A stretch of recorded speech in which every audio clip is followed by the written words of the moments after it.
kui vanasti räägiti tuulest, siis kõneldi vaimust, sest ei olnud vahet hinge vahel ega tuule vahel, ei vaimu ega maru vahel, kes jookseb oma otsatut rada. Aga keegi ei teadnud selgesti, kelle hing oli tuul ja kelle hingetõmbed viskasid lendama maru.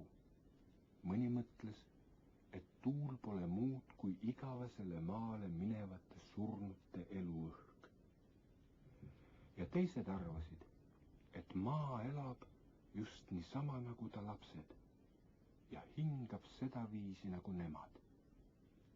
Ja oli neidki kuu all, kes arvasid, et Jumal hingab tuult ja seda, et tema hingeõhk jookseb maruna üle lageda maa.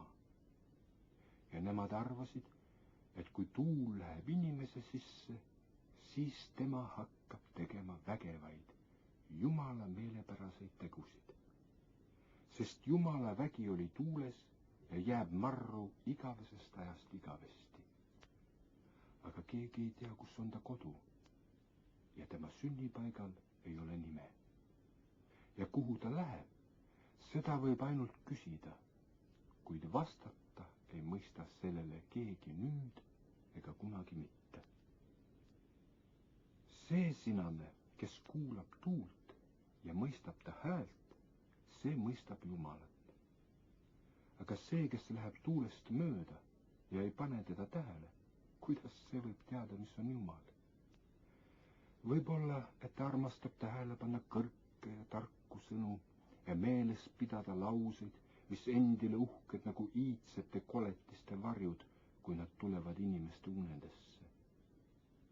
Aga kui tema ei kuule seda, mis tuul räägib rohule, ega hooli jutust, mis ta kõneleb pilvedele, siis ta on otse kui tühi lest ja just nagu kussitanud õun, sest tarkade sõnad on surelikkude sõnad, aga tuul on igavene. See sinane, kes kuulab tuult, kuulab ka Jumala hingetõmbeid ja Jumal räägib temaga, vahel tasakesi, siis valjusti, et inimene mõistaks, et ta saaks aru sellest, mida tuule läkitaja tahab ja ei arvaks mitte, et tema on üksi maailmas ja ainutähtis. Ja siis tuleb tuul tema sisse ja võtab elada temas. Ja ta saab Jumala hingeõhu templiks, sest tuul on püüdsenud ta keha endale majaks.